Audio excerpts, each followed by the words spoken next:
Be careful where you run off the road. By J.L. Goodwin, 1990. It is one hell of a rainstorm. I looked up from the magazine I'd been reading to stare out the floor-to-ceiling windows lining the front wall of the service station. The sound of the downpour had been our soundtrack for the last 5 or 6 hours on shift, but it had turned extremely ferocious in the last hour or so. I could see the rain slashing across the pavement, driven by the wind. It lashed against the glass, making it extremely difficult to see out of. Let's just hope it doesn't cause another power outage, I thought, before answering. You're not kidding, Ralph, I said, feigning interest. We had plenty of driving rainstorms here in the Pacific Northwest, so much so that by now, after almost a decade and a half of living here, it had just become a regular occurrence to me. Ralph saw right through my charade, stepping to the other side of the counter and shooting me a look. You don't understand, Mick. It may be because you haven't lived here that long, or you're just too young. I haven't seen a rainstorm like this since at least 1954. He used his hand to slick back his salt and pepper hair. Ralph was the owner of the gas station and repair shop I had taken the cashier's job at, and had been the owner ever since his father had passed and left it to him when he was just 18 years old. Even though he was pushing 90, long past the age many people retired at, he seemed to be just like the damn Energizer Bunny and kept going. I never admit it, but I secretly hoped I could be just like that when I was his age. He leaned over the counter, fumbling for a second before pulling out a battered and very well-worn portable radio. After a moment of setting up the antenna and fumbling with the dials, the constant blare of static was changed to the faint sound of a man speaking. And if you're just tuning in, ladies and gentlemen, we have an update on the storm currently swirling over central and southern Oregon. According to meteorologists, this winter has been one of the rainiest we've had in decades, which, on the one hand, is good for the forests after the fires which swept through the area a few years ago. On the other, it is causing multiple areas to become laden with power outages and automobile accidents. We're officially advising that, unless it's absolutely necessary, to please stay inside and avoid traveling until the worst of the storm has passed. In other news, the Seattle Mariners. Ralph turned the radio off, looking at me. You got anywhere to be tonight, Mick? He asked. I shook my head. Ever since Berthine, my girlfriend, had decided to take a break in our relationship, I really hadn't had much to do over the winter, especially with my friends off in different states for college. He nodded, leaning to place the radio back under the counter. Then I'm going to suggest we stay open for a few more hours than usual, till the worst of this passes. I don't want you getting into an accident out there. I'll make sure to give you a little overtime pay for it, of course. I nodded gratefully. With the inflation being the way it was, making everything from rent to car payments more expensive, I would take extra pay any day of the week. I'm perfectly okay with that, I declared, causing the old man to chuckle. Good, he said. Now go back to the fridges and get us each a Coke. It's on the house. Allowing myself a small smile, I slid off the stool and left the cashier's island, heading to the refrigerators lining the back wall. I opened the glass door of one and pulled out 2 bottles of Mexican Coke. Ralph had gotten me hooked on the variation of the soda which used pure cane sugar instead of corn syrup, saying it was the closest to how it used to taste in his youth. As I stepped back into the island and closed the partition behind me, I spared a look outside. What the? There was a figure running up the 2-lane road towards the station. What the hell is someone doing running outside in this crap? I dropped the 2 bottles onto the counter, then tapped my knuckles on it to get Ralph's attention. Hey Ralph, get a load of this, I called, pointing out the windows. He started as his gaze followed my finger to the window. What the? He mumbled, then spoke louder. The hell is someone doing out in this mess on foot? Took the thoughts right out of my head, I thought. Before I had a chance to answer, the figure jogged under the awning for the gas pumps and across to the front door. He practically tore the door open, causing a howl of wind and a large amount of rain to invade the storm spread across the tiled floor. The figure stepped inside, letting the door close behind them and the wind to dull back to a soft howl, bending almost in half and breathing heavily. I could now see it was a man, one who was soaked through to the bone. I could also tell he was extremely wealthy. The waterlogged black suit he had on looked like something you'd see at a Beverly Hills tailor shop. Something you'd have to shell out $4,000 or $5,000 for. His shoes looked like genuine crocodile leather or something, and what looked like a diamond stick pin was stuck into his tie. Finally, he stood up and looked at us. He looked utterly exhausted, but behind it was something that set me on edge. His eyes were full of panic. Ralph stepped forward. Can I help you in any way, sir?" he asked, trying to seem pleasant and not perturbed. The man held up a finger, still trying to breathe in the great lungfuls of air and coughing out rainwater. "You've got to help me, sir," he began to stammer out. "I was trying to drive up from San Francisco to Seattle when I got lost in the storm and took a wrong turn. My car went off the road about 10 or 12 miles back, and I couldn't get it out." His eyes held a more frantic pleading now. "Please, my wife and 2 kids are still in the car. They wouldn't have made it all the way in the storm. I told them I'd go for help." Ralph raised his hands in a placating manner. "Okay, sir, okay, just try and calm down." He shot a glance out the window, then turned to me, his eyes serious. "Mick, go on the back of the phone and try to get hold of the police while I speak more to our guest here." Obediently, I flipped back the island partition and walked quickly to the back room, where the store's inventory computer and landline phone were. I picked up the handset, hoping to hear a solid dial tone greet my ears. Instead, all I got was dead air. Great. The storm knocked the landlines out. I reached into my pocket and pulled out my cell phone, letting out a groan as I saw that no reception bars were displayed. "Of freaking course," I grumbled, then headed back to the front of the store. "No good, Ralph. The landline's dead and I'm not getting any cell signal in this storm." I held up my phone and wiggled it for emphasis. The man became more frantic, almost clutching at Ralph's overalls. "Please, we have to do something, Ralph. I can't leave them out there all night." I admired Ralph's calmness as he gently pulled the man's hands off him. He let out a resigned sigh. "Okay, sir. My employee and I will go back with you to get your family. Tomorrow morning I'll have him run out with the tow truck to bring your car back here. Does that sound okay?" The man began to cry tears of relief, mixing in with the rainwater all over his face. "Thank you. Thank you. Never will I say anything bad again about you rural folks." I raised an eyebrow at his choice of words, but held my tongue. "What's your name, sir?" Ralph asked him. Charles Winsome," he replied, reaching out and shaking his hand. "Well, Charles, unfortunately my employee's car here won't make it on the back roads, so I'll have to take my wrecker. And since it's a regular cab, it'll be a little cramped on the drive back." The man, Charles, shook his head. "That's perfectly fine, sir," he said. Ralph pulled a ring of keys from his belt and tossed them to me. "Mick, go get the truck and bring it around the front door. I'll lock up and figure out where Mr. Winsome's car is." Nodding, I left the counter and jogged out into the connected garage bays.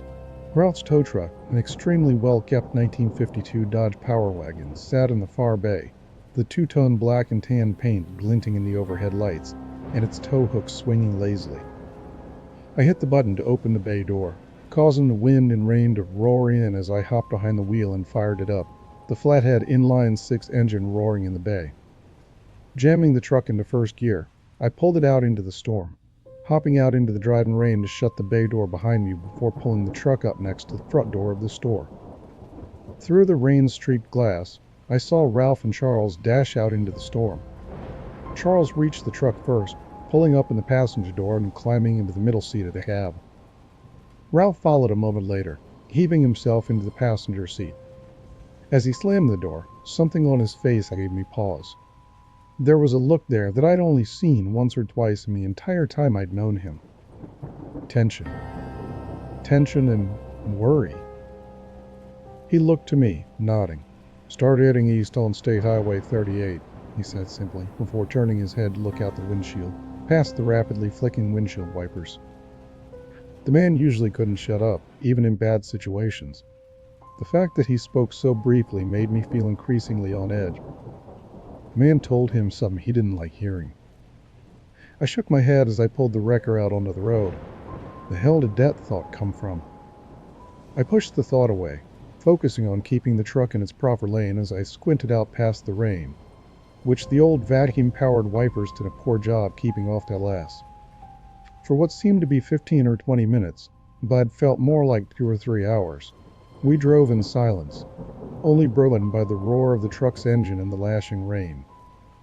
At this point, I couldn't even tell you where on that long stretch of rural highway connecting Reedsport and most of the coast to Interstate 5 we were. I hadn't seen a single other vehicle on the road, not even a cop car, which made me feel increasingly isolated.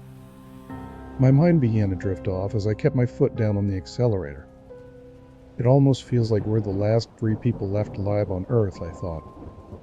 That thought was shattered as Charles pointed out the windshield ahead of us. "There! That's where I turned off!" he exclaimed. I leaned forward, using a rag on the dash to wipe away some of the steam which the truck's defroster couldn't chase away. In perfect conditions, it would have been something which nobody would have glanced at.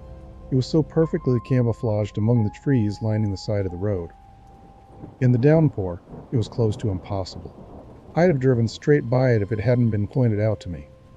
I slowed, and even though I saw nobody else coming, put on my blinker out of a force of habit. I could now see deep tire tracks which had been formed into the dirt and mud recently. Those must be from Charles. I shook my head. Trust a city slicker to think that road would take him anywhere near civilization. I shot a glance to Ralph as I eased onto the gas and turned the truck onto the dirt road. I could barely see him in the dim glow of the truck's gauge lights, but I could tell his jaw was set tightly, his eyes flicking from one side of the tree line to the other. The hell has the old man so on edge, I wondered. He caught me staring and nodded, motioning to keep going. I reached down and set the truck into 4-wheel drive, then flicked on the high beams before slowly beginning down the road. The trees rapidly closed in over our heads, melting the already dark, stormy night into an almost inky blackness only banished away by the headlights. I massaged the accelerator gently. Even with 4-wheel drive, I knew a dirt road like this would be easy to get stuck on in this weather, and the last thing we needed was for the rescuers to get stuck as well. Occasionally, a pine or fir tree branch would scrape against the roof of the truck, making an almost sickening sound before banging off the tow assembly and hook on the back. There was one thing I was grateful for. The rainstorm seemed to be letting up somewhat. It became easier for us to see out the windshield, and the truck was eating up the dirt ruts. I followed the tire tracks I saw in the mud, knowing, like breadcrumbs, they'd eventually lead us to their source. Then as we rounded a corner, I spied it. In the bright yellow beam of the headlights, I could see the back end of the car peeking out from the side of the road where it had gone off. It was indeed an expensive car. It looked to be a brand new Bentley Flying Spur, something I'd only seen on YouTube videos and in car magazines. The hazard lights were on, lighting up the surrounding area in bright orange pulses. Charles let out a relieved sigh. Ah, thank God. I hope Desiree and the kids... He trailed off. "Charles, what's the matter?" Ralph asked him, but as we drew closer, Clarity saw what had made his sentence die away. Both of the rear doors, along with the front passenger door, stood wide open. I could see the expensive wood and leather was soaked from the rain, meaning they'd been left open for a fair while at least. The overhead dome light of the car was on, and from this distance, I saw no movement inside. "What the fuck?" I whispered out as I brought the truck to a halt about 5 or 10 feet from the car. All at once, Charles turned and began pushing against Ralph.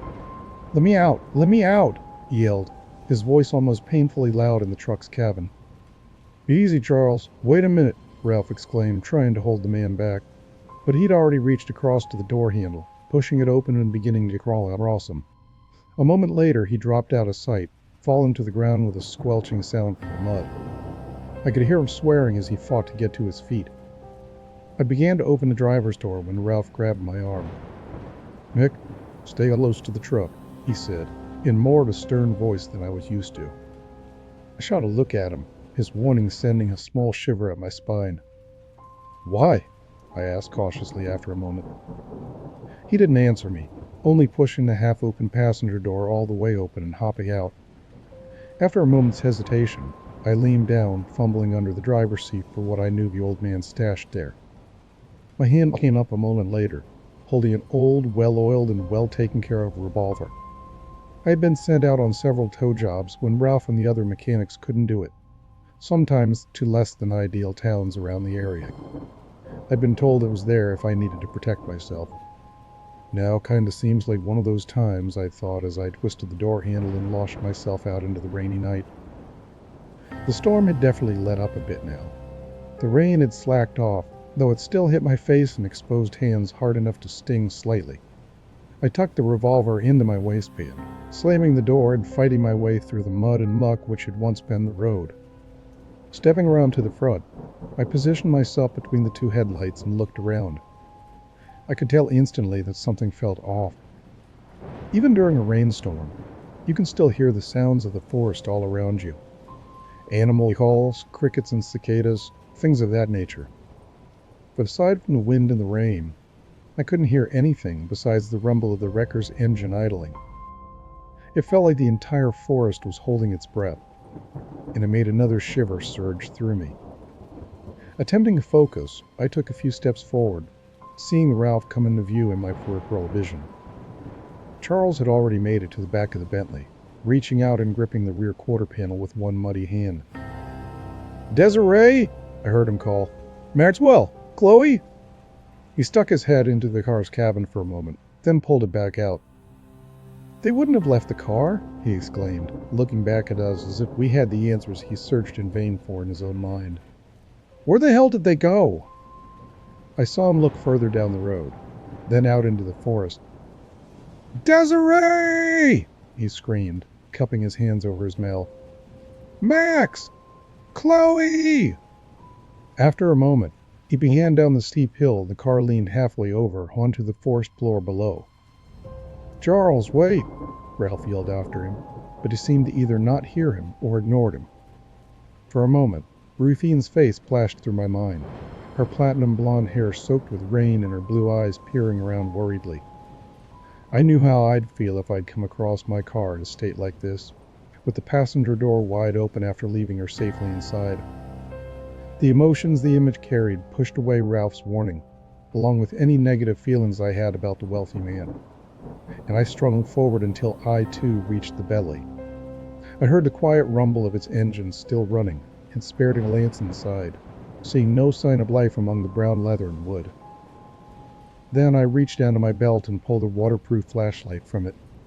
Clicking it on, I shone it down where Charles had gone. I saw him standing among the ferns and looking around frantically. He looked up at me, then motioned for me to join him. "Come on! I see footprints down here! We'll find them quicker with the flashlight!" Without thinking, I braced myself and began sliding down the hill. "Mick, wait!" I heard Ralph shout. I heard a hint of desperation in his voice, along with something else. Was that fear? It made me hesitate as I continued sliding down. I'd never heard the man have any fear in his voice before. But it was already too late. I'd reached the bottom of the hill, coming to a stop next to Charles. He pointed down and I aimed my flashlight, seeing an adult's footprints along the two smaller sets clearly visible on the soft earth filled with water. I followed them with the beam, seeing they led away into the woods. I spared a quick glance back up at Ralph. He hadn't moved from the top of the hill, still looking down at us. I couldn't see his face in the dark, but his body seemed tensed up. It made mine do the same, and I looked around, for a moment feeling like there were eyes on me. But I saw nothing. "Come on," Charles said, tapping my shoulder and beginning to follow the tracks. I let out a deep breath, then pulled the revolver from my waistband. Gripping it tightly in my wet hand, I followed slowly. We only made it about 50 feet into the forest when he stopped. "What?" I heard him breathe out, and hearing the fear and confusion in his voice, I hurried to his side. When I reached him, I again aimed my flashlight beam down, and felt a similar sense of confusion wash over me like a wave. The 3 sets of footprints ended abruptly here. I flashed the beam around before aiming it back down. They didn't go off in any other direction, and unless all 3 had pulled a Danny Torrance and walked backwards in their own footsteps, they hadn't gone back. It's like they just disappeared. The thought made the uneasy feeling I had welling up inside me amplify, and I again was overcome with the feeling of being watched. This time, however, it did not go away when I looked up. If anything, it intensified. Tendrils of fear began to creep up on me over the uneasiness, though I couldn't tell why. That's when Charles spoke. "Hey, is it ever this still in the woods?" he whispered to me. I shook my head. No, it's never this still. I looked around. Something's not right here, man. We should go back to the truck. Try and call the cops again and get them out here. They'll have an easier time finding your wife and kids than we will. He looked at me, a look of despair and fear etched across his face, but eventually he nodded at me, and we turned and began to slog back towards the hill. "Daddy!" Both of us stopped dead in our tracks at the sound. It had been quiet, almost too quiet to hear over the rain and the wind, but the stillness around us allowed it to bleed through. I felt the strongest chill go up my spine, forcing me to let out a gasp of air. I saw Charles turn around rapidly. For a few moments there was silence. Then, "Daddy!" That had been a different voice, a little girl's voice. "Max?" Charles whispered into the night. "Chloe?" Silence for a few more seconds. "Help us, Daddy!" came the whisper from somewhere off to our right. "Charles!" came a low, husky woman's voice from off to our left. I suddenly felt as though I was a cowboy in a western movie who had just realized he'd stupidly walked blindly into an ambush, or some dumbass in a horror movie who went to investigate a noise knowing they'd likely get disemboweled. I couldn't tell why, but the three voices which kept whispering at us just sounded wrong. They sounded off. It wasn't by much, but just enough to be noticeable. Apparently not to Charles, though. He turned to me and snatched the flashlight out of my hands, then began to run back the way we'd come from. "Sweetheart! Kids! Wherever you are, follow my voice!" he screamed. Suddenly I heard Ralph's voice loudly and roughly call out from behind me. "Mick, get the fuck back up here, now!" His use of the F-bomb startled me.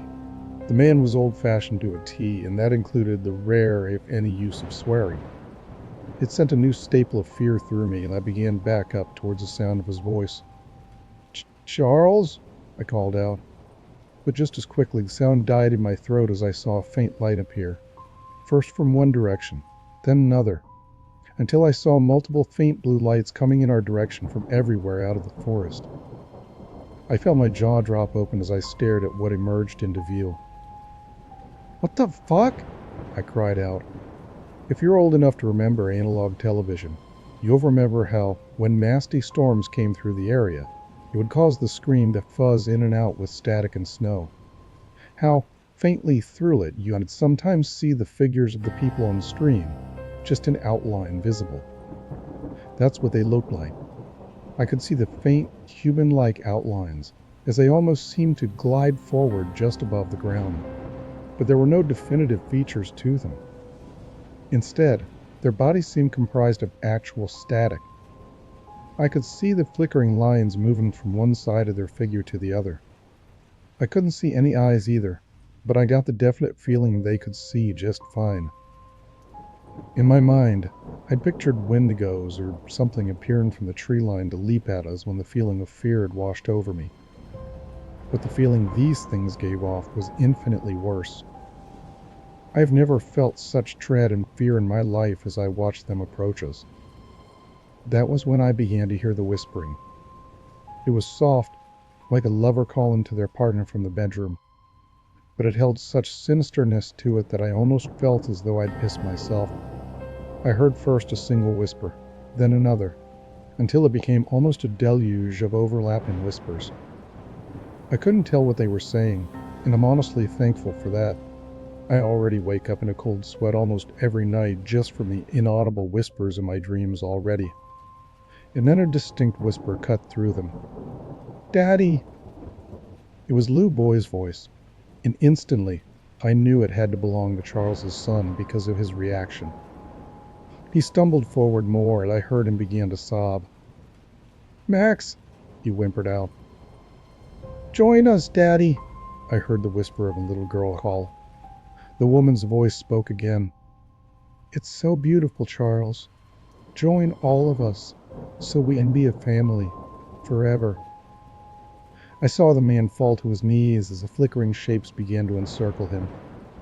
"Charles, run!" I yelled out, still backing away slowly. But he didn't. Instead, he dropped to his knees, now sobbing loudly. I yelled at him again. "Charles, get the fuck out of there!" At the same time, I heard Ralph yelling for me to run, but I was too transfixed on the sight in front of me. By now, I could see there had to be 20 or 30 of the shapes gliding out of the forest. In the front, I could see what looked like an adult woman-sized figure, and two smaller ones behind it. Oh my God. I opened my mouth to yell for Charles to run again, but it was already too late. The three figures had reached him, while the others slowly closed the circle they'd formed around him. I couldn't hear the woman and children's voices whispering from the cacophony anymore, but Charles must have been able to, because he began crying out. "I didn't desert you. I told you I was going for help. I told you all to wait in the car." And then he tumbled onto the ground. Between the flickering figures, I saw him curl into a ball, could hear him sobbing loudly. The circle of figures had reached him, and almost as one, they began to lean down over him. I couldn't tell what they did to him next, and I think I was blessed to not have. But I heard him begin to scream. It was the most frightened, pained, agonizing scream I'd ever heard a man, no, a human being, ever let out in my life. It was as though he were simultaneously being burned alive, tortured, and slashed all at the same time. It felt like it lasted forever, though in reality it had to be less than 10 seconds. Then, all at once, the screaming stopped. The whispering stopped.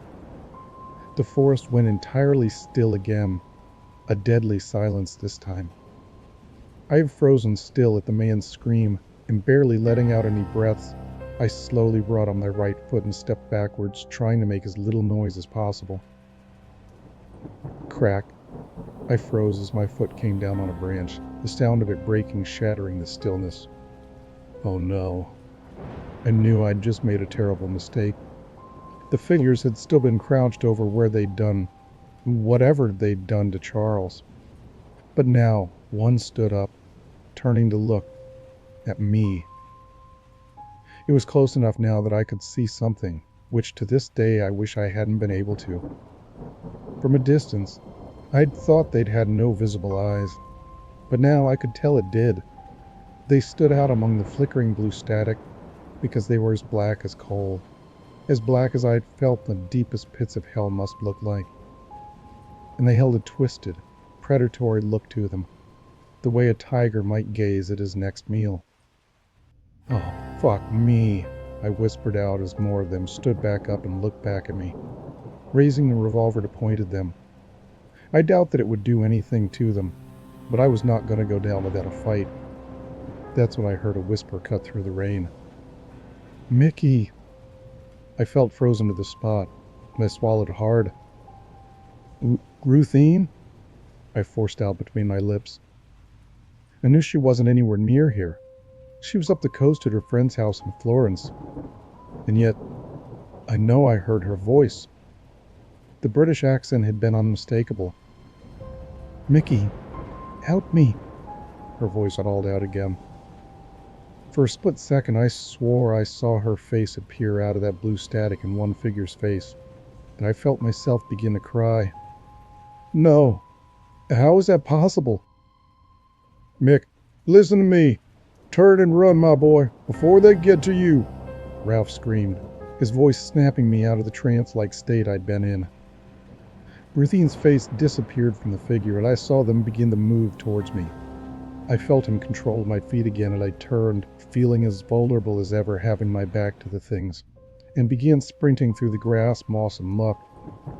It felt like a mile to the hill, but a few seconds later I slammed into the wet grass and began to climb, my fingers digging into and tearing away the ground at times. The revolver began to impede my grasp, and I dropped it, hearing it fall away back down the hill. I was halfway up when I heard Ralph call again. "Climb, Mick! Don't look back, just keep climbing!"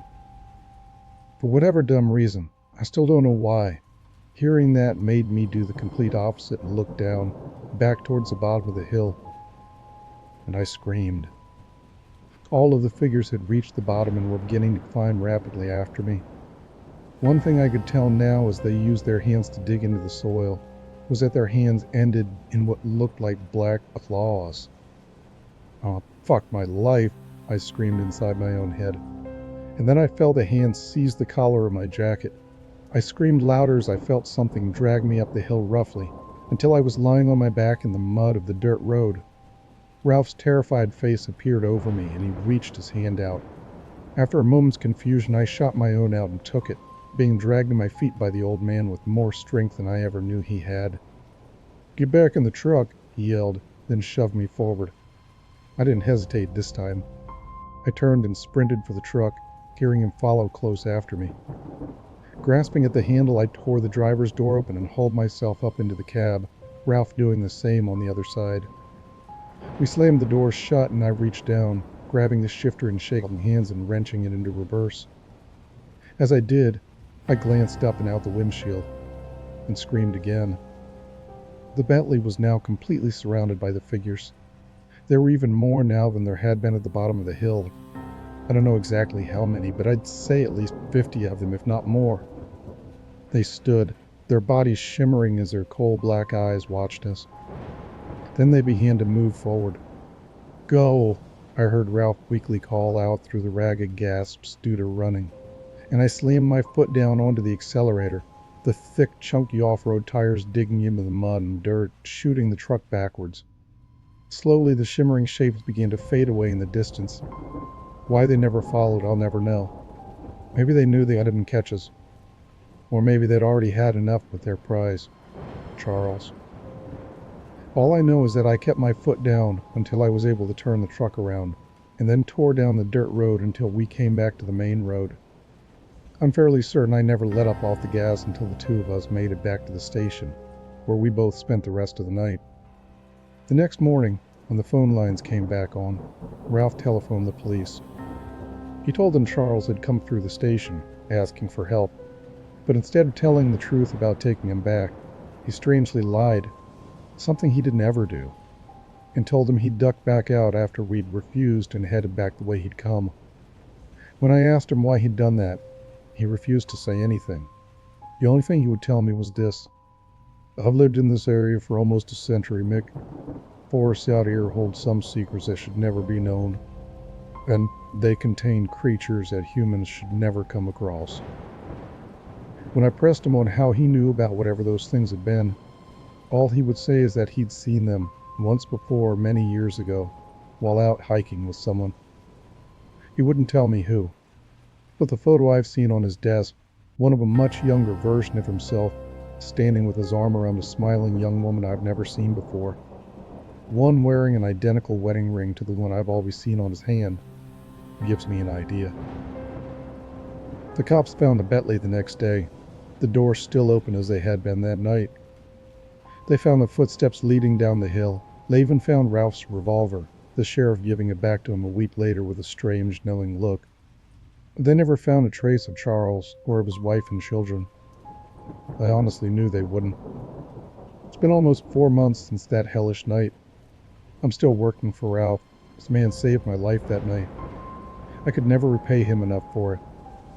Besides, now he's hired someone else to run the tow truck when he or the mechanics can't make it out there. For that, I'm grateful. I could never step into the cab again. I tried once, but the memories of that night caused me to begin shaking uncontrollably. But aside from that, things have slowly begun to get back to normal. Well, as normal as you can when you know there are things like them in this world. I know I'll never know what they are, and I honestly don't want to. I just hope, over time, the horrors of that night will slide from my conscious memory. I'm back with Ruthine now, having convinced her to get back together, I don't tell her I hear the whisper of her voice calling to me from that shimmering figure almost every night in my dreams. I honestly can't help but think often about Charles and his wife and kids. Part of me hopes that they're simply all dead, long gone from this world in a place where they're together and at peace. Another part of me fears that out there, among the dozens of those things which search the forest for more victims, there are now 4 new shimmering static light figures which walk amongst them.